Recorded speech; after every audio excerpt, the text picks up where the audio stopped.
नमस्कार दर्शकों, आपका धर्म दर्शन में स्वागत है।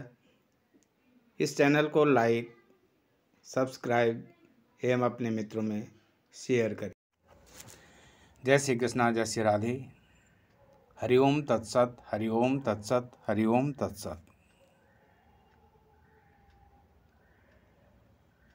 दक्ष द्वारा मरुतों की उत्पत्ति। आज हम तीसरे भाग की कथा प्रारंभ करते हैं। दक्ष द्वारा मरुतों की उत्पत्ति। सृष्टि का वर्णन करते हुए जन्मेजय की प्रार्थना पर वैशंपायन जी ने आगे कहा कि दक्ष प्रजापति ने प्रथम ऋषि, देवता, गंधर्व, असुर, राक्षस, यक्ष, भूत, पिशाच, पक्षी, पशु और सर्पों की मानस सृष्टि की, परंतु इसे मानव जीवों की यथेष्ट वृद्धि न देखकर मैथिली सृष्टि को ठीक समझा। अतः वीरण प्रजापति की तपस्विनी पुत्री असिकनी से विवाह किया। उससे दक्ष ने 5000 पुत्रों की उत्पत्ति की, जिससे कि वंश वृद्धि हो सके। परंतु नारद जी ने उन पुत्रों को ऐसा पाठ पढ़ाया कि सभी पुत्र नष्ट हो गए। इससे दुखी होकर दक्ष ने नारद जी को श्राप दे दिया और नारद नष्ट हो गए। नारद जी का पुनर्जन्म। पितामह ब्रह्मा जी ने सर्वप्रथम नारद जी को उत्पन्न किया था, परंतु नारद जी ने दक्ष प्रजापति के अप्रतिम शक्तिशाली पुत्रों हर्यश्व और सबलाश्वों को ऐसा उपदेश दिया कि वे ग्रह त्याग कर वनवासी हो गई। इससे दक्ष प्रजापति को अत्यंत क्रोध हुआ और उन्होंने शाप देकर नारद को नष्ट कर डाला। तभी ब्रह्मा जी ने मरीचि आदि ऋषियों के साथ पहुंचकर उनसे नारद जी को पुनर्जीवित करने के लिए निवेदन किया। तो दक्ष प्रजापति ने ऋषियों से विचार विमर्श कर एक कन्या देने का निश्चय किया, जिसके द्वारा नारद जी की उत्पत्ति होगी।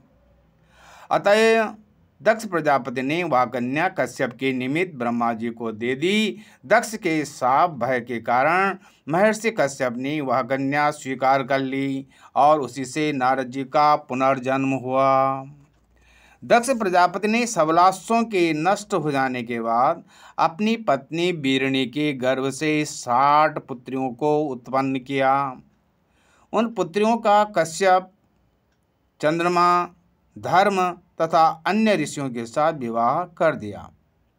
उन्होंने 10 पुत्रियों को धर्म को दी, 13 पुत्रियों को कश्यप को और 27 पुत्रियों को चंद्रमा को, 4 पुत्रियों को अरिष्टनेमि को, 2 भृगु को, 2 अंगिरा को तथा 2 कृशाश्व को ब्याह कर दिया। धर्म की पत्नियों के नाम अरुंधति, वसु, यामी, लंबा, भानु, मरुत्वती, संकल्पा, मुहूर्ता, साध्वी और विश्वा थी। विश्वा से विश्वदेव, साध्या से साध्यगण, मारुत्वती से मारुत्वान, इसी प्रकार भानुगण, मुहूर्तगण, लंबा से घोष, यानी से वागीसी तथा अरुंधति से पृथ्वी की वस्तुएं उत्पन्न हुई। संकल्पा से सभी निवास करने वाले संकल्प, यामी की कन्या नागरीच से वृषलंबा उत्पन्न हुई। चंद्रमा की पत्नियां देव ज्योतिव्रत नक्षत्रों के नाम से प्रसिद्ध हुई। उनसे अत्यंत तेजस्वी एवं ख्याति युक्त देवता अष्टवसु, आप, ध्रुव, सोम, धर, अनल, अनिल, प्रत्युष और प्रभास हुई।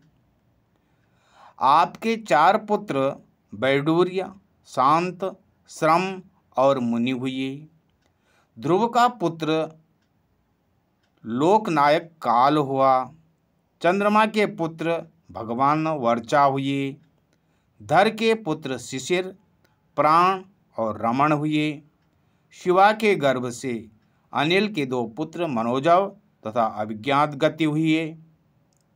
अग्नि के पुत्र कुमार हुए। इनका पालन कृतिकाओं ने किया, इसलिए इन्हें कार्तिकेय भी कहा जाता है। तथा कार्तिकेय के 3 छोटे भाई साल, विशाल और नैगमेय हुए।